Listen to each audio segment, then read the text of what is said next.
In this video, I'm going to be talking about why I love the Canon 70-200 f2.8. Here's the story.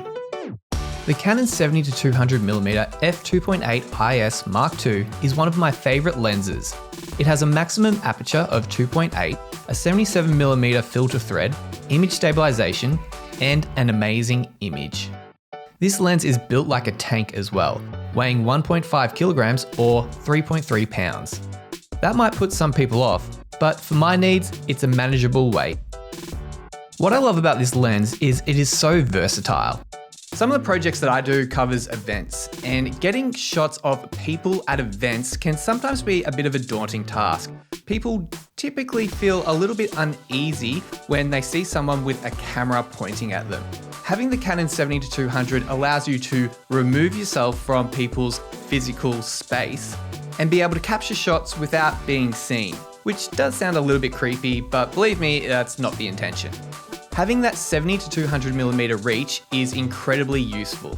I also use this lens sometimes for interviews, which is really useful. You can also use this lens to capture products, but one of the drawbacks I've found with using this lens is you need to have enough space in the environment you're shooting in because the minimum focus distance is 1.2 meters. But if you're able to make that work in the environment that you're shooting in, then this is a great lens for that. One thing that this lens isn't ideal for is gimbal work.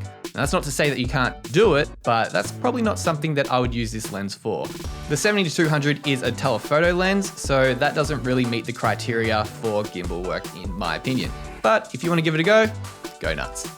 Having image stabilization built into this lens is also a really good feature. If your camera doesn't have in-body image stabilization, this should help you out a little bit. The video shots that I can get with this are really smooth, and the photos I can get as well are great too. Having an EF mount as well makes this lens really versatile and allows me to put it natively onto my Panasonic EVA1, which has an EF mount, and also with an adapter, I'm able to use this on my Panasonic S1.